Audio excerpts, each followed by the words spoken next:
Hello बच्चों, इस समय आप लोग केमिस्ट्री के महत्वपूर्ण क्वेश्चन देख रहे हैं और आज का जो टॉपिक हम लोग पढ़ेंगे जैव अणु के बारे में।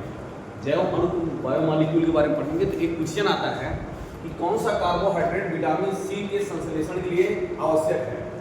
विटामिन सी के संश्लेषण के लिए कौन सा कार्बोहाइड्रेट आवश्यक है, ये सबसे इंपॉर्टेंट क्वेश्चन है।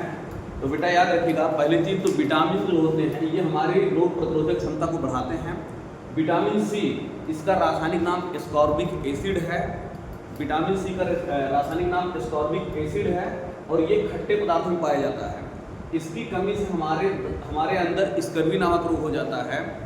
स्कर्वी नामक रोग हो जाता है तो ये जो विटामिन सी का संश्लेषण है ये ग्लूकोज के अंतर्गत होता है। याद रखिएगा, विटामिन सी का संश्लेषण ग्लूकोज से होता है, C6H12O6।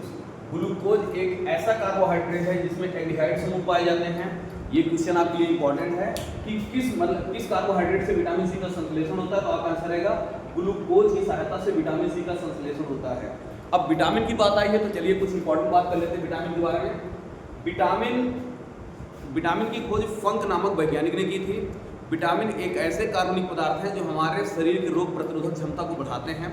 विटामिन दो प्रकार के होते हैं, एक वसा में घुलनशील विटामिन और एक जल में घुलनशील विटामिन। वसा में घुलनशील विटामिन कौन कौन है, तो याद रखिएगा भैया, वसा में घुलनशील विटामिन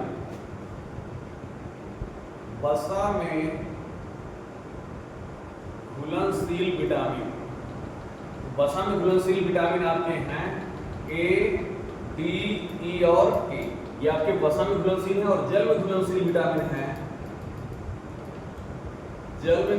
विटामिन है बी और सी, ये आपके वसा में घुलनशील हैं और ये आपके जल में घुलनशील हैं।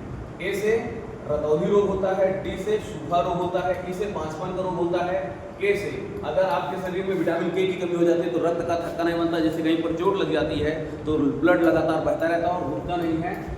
और बी से बेरी रोग होता है और सी से स्कर्वी रोग होता है। यही विटामिन सी जो आपका जो जल में घुलनशील है, इसका रासायनिक नाम है एस्कॉर्बिक अम्ल और इसका संश्लेषण हम लोग ग्लूकोज की सहायता से करते हैं।